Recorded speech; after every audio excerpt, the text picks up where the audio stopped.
Dos.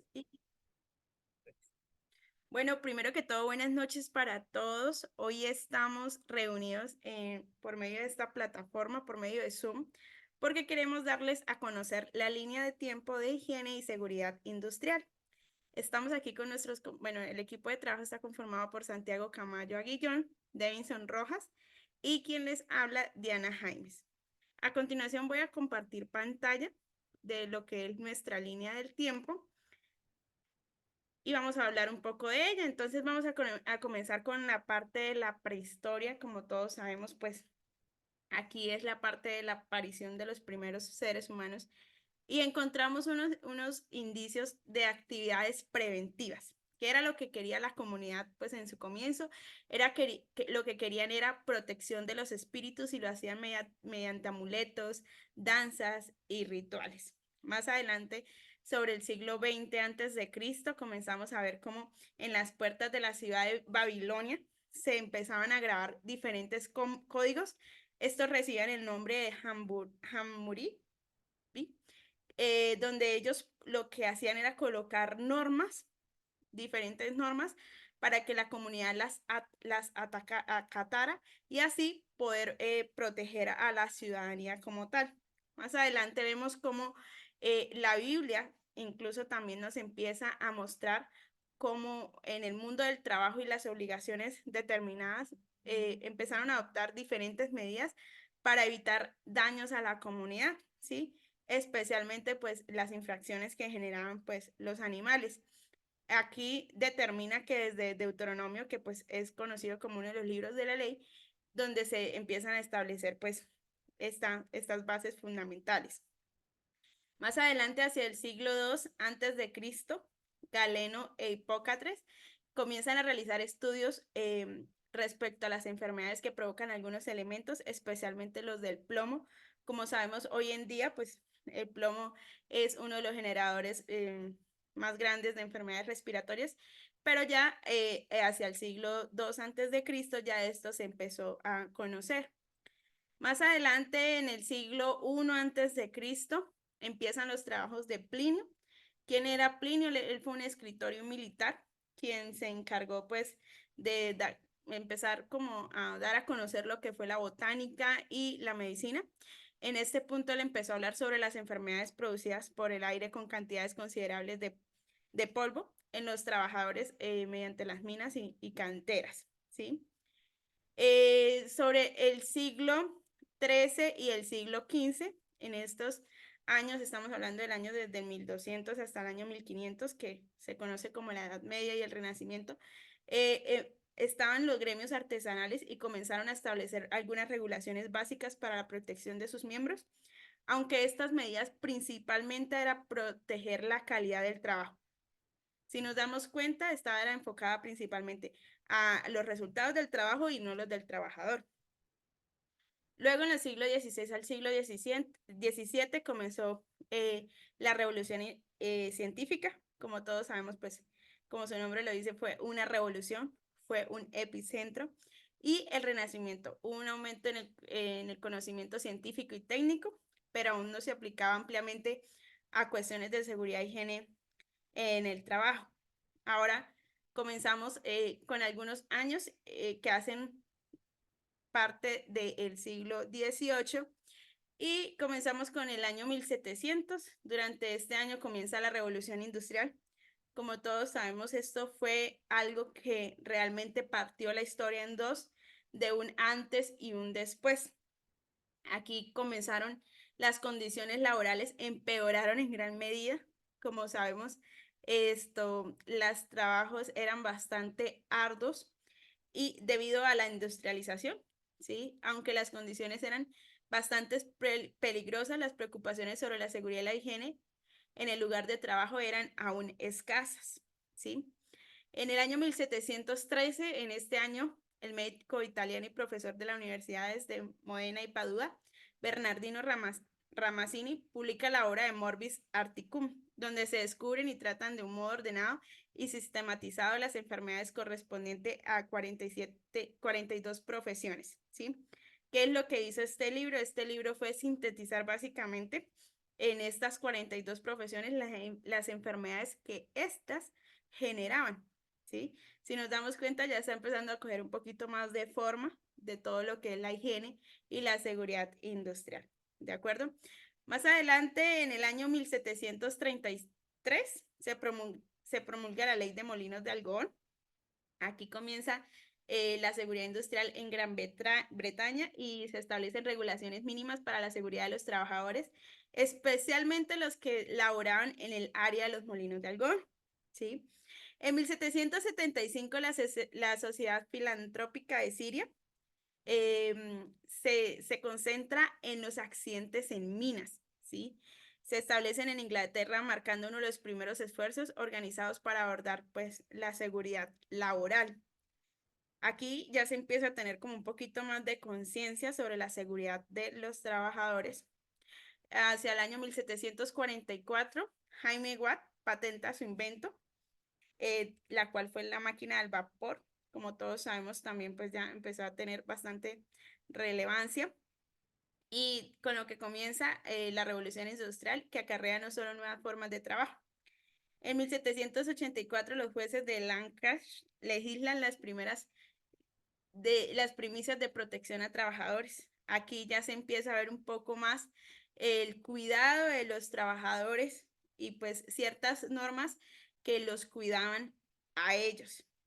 No solamente eran enfocados en la calidad del trabajo, sino en cuidar la vida del trabajador. En 1788, la ley de fábricas de algodón en Inglaterra establece inspecciones de fábricas para garantizar las condiciones del trabajo seguras.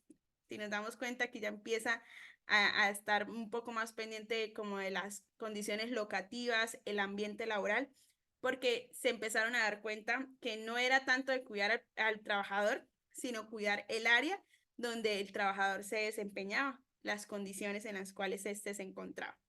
Y finalmente, en 1799, Sir Humphrey Davy inventa la lámpara de seguridad para mineros.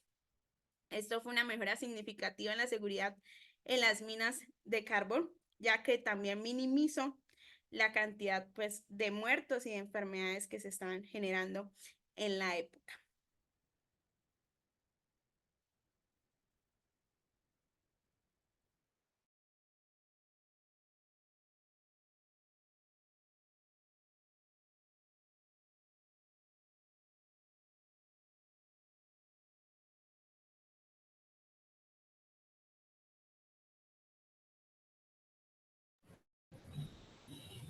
Buenas noches, compañeros, ¿cómo están? Mi nombre es Jason Rojas. Yo voy a hacer una pequeña introducción en el siglo XIX y los eventos que ocurren en este siglo para darle relevancia a la parte de la higiene industrial. Empezamos en 1802, donde en Inglaterra se promulgan las primeras leyes que limitan los horarios de trabajo a mujeres y niños en fábricas, marcando un paso hacia la regulación del ambiente laboral. Esto hace énfasis en la retoma del cuidado del trabajador y la valoración de su descanso. Después de eso, o en 1933, eh, basándonos en que nos cuenta nuestra compañera Diana de la ley del algodón, aparece el informe de comisión Slater. Este informe fue realizado en el Reino Unido, donde se promulgaba a nivel nacional las condiciones paupérrimas en donde los trabajadores del sector del algodón trabajaban y ayuda a crear una conciencia colectiva más grande de la importancia de cuidar a los trabajadores. Seguimos en 1853 con el primer estudio epidemiológico. Este lo realiza el médico John Snow, que publica su estudio sobre el brote del cólera en Londres, demostrando la relación entre la enfermedad con la contaminación en el agua que era creada por las industrias. Entonces le dan paso a resaltar la importancia de la higiene en los entornos industriales. A continuación, la fundamentación asociada a la interacción para la protección de los trabajadores. Esta fue una cumbre que se realizó en Berna, Suiza, para promover la seguridad y la salud de los trabajadores y los colaboradores en esa época. Ya empezamos a ver que a nivel global y en Europa se empieza a ver un interés por no tanto por la seguridad, sino también por la higiene y por el bienestar de sus trabajadores. Empiezan a mejorar empiezan a condicionar las condiciones de los mismos trabajadores. Después, en 1881, con la publicación de La miseria de la filosofía de Karl Marx, la cual abordaba las condiciones laborales precarias, explotacionistas de las fábricas y lo que influía en la sociedad. Esto pues da un vuelco a lo que los trabajadores venían acostumbrados, ya que pues con la divulgación de esta información y de esta perspectiva marxista se empiezan a crear y a resonar pues nuevos movimientos y exigencias por parte de los trabajadores. En 1898, la primera ley de compensación de trabajadores en Alemania se promulga la primera ley que establece un sistema de compensación para los trabajadores lesionados en el trabajo, lo que impulsa la adopción de medidas preventivas en sus lugares de trabajo. Como lo comentábamos, después de la parte del movimiento marxista, pues los trabajadores empiezan a exigir, por lo que en esta parte en Alemania, en 1989, pues se da la primera ley de compensación.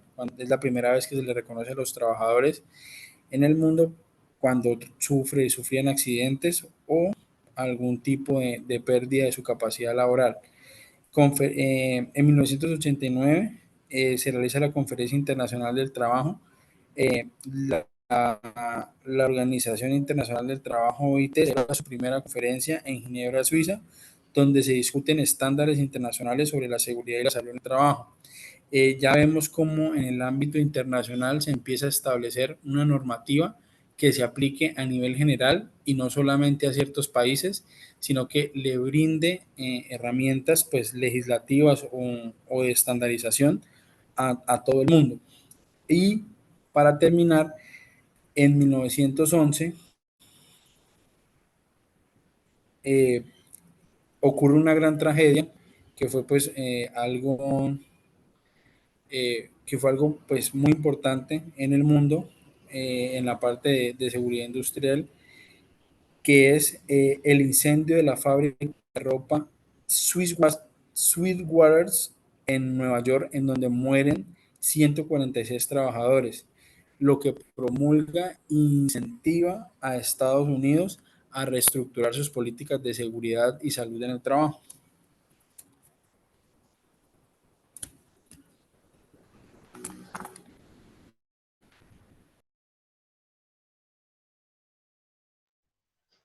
Hola, muy buenas noches. Bueno, y continuamos. Dependiendo a los diferentes contextos y eventos que trascendieron en Estados Unidos, en el año 1912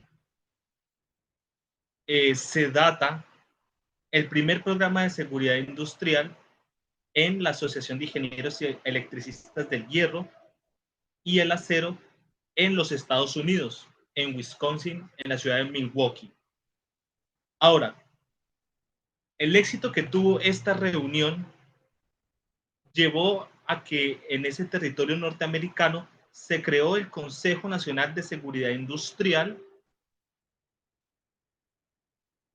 el cual su función es la búsqueda y la promoción de la seguridad industrial en el territorio.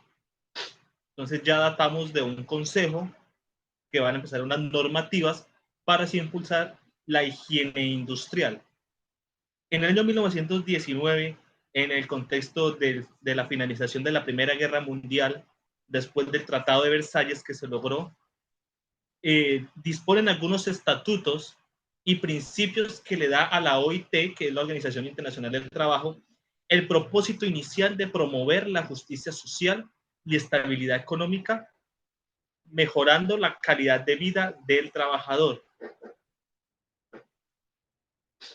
Y en el año de 1938 un grupo de higienistas industriales norteamericanos fundaron la American Conference of Governmental Industrial Hygienists, por sus siglas ACGHIC,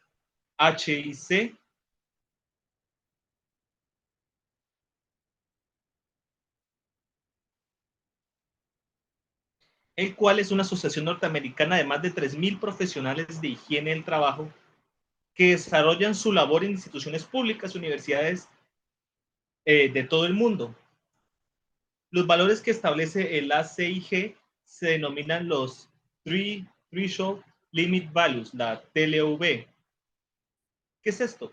Estos valores se basan exclusivamente en criterios científicos de protección de la salud. Estos son unos límites recomendados, pero pues gozan de un elevado prestigio en el mundo de la higiene industrial. En el año 1946 hubo una publicación de Vernon Rose sobre higiene industrial, el cual su texto se convierte en una pieza fundamental en el campo de la higiene industrial, abordando principios de prevenir enfermedades y lesiones en el lugar de trabajo.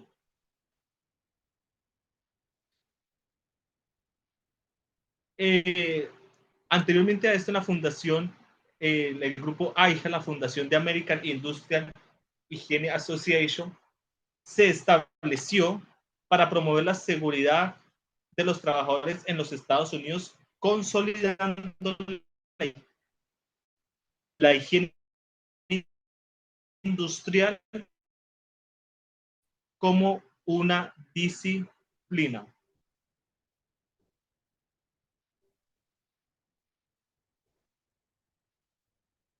Bueno, ahora en el contexto colombiano, antes de llegar al 1954, en el año 1935, en el contexto de Colombia se implantó una legislación laboral avanzada, que en ese año se encaminó más al aspecto de las indemnizaciones que de la prevención de los accidentes. El aspecto preventivo se vino a dar en el año 1954, donde ha tenido una importancia especial para crear la fundación del Consejo Colombiano de Seguridad Industrial.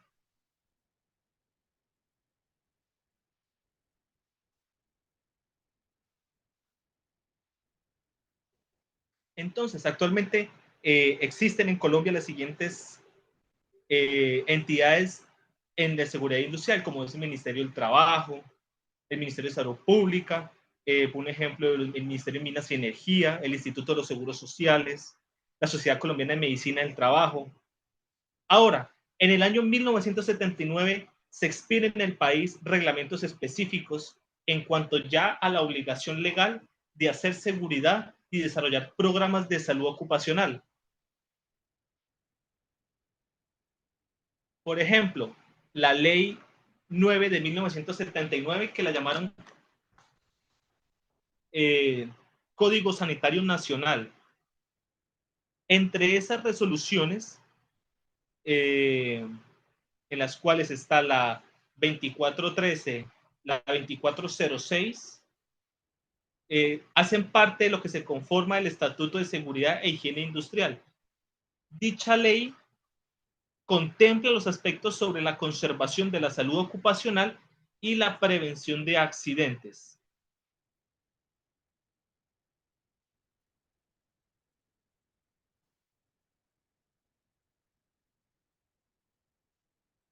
Bueno, y posteriormente, en el año 1983, se promulgó el decreto 586 del año 1983, donde se crea el Comité Ocupacional, Comité de Salud Ocupacional, con el objetivo de acabar con la colisión de la competencia entre diferentes entidades del gobierno. Esta tiene su objetivo y responsabilidad en coordinar las acciones de cada una de ellas y garantizar una mayor eficacia con respecto a los servicios y objetivos que se cumplen en la salud ocupacional.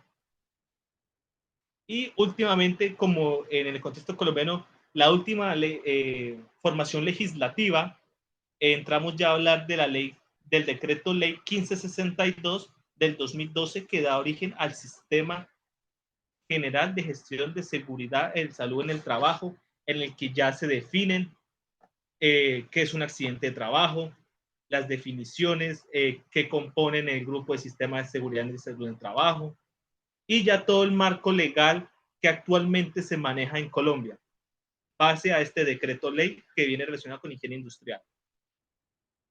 Muchísimas gracias. De acuerdo, bueno, eso fue la presentación del día de hoy. Esperamos que todo haya quedado muy claro. Muchas gracias por su tiempo. Muchas gracias.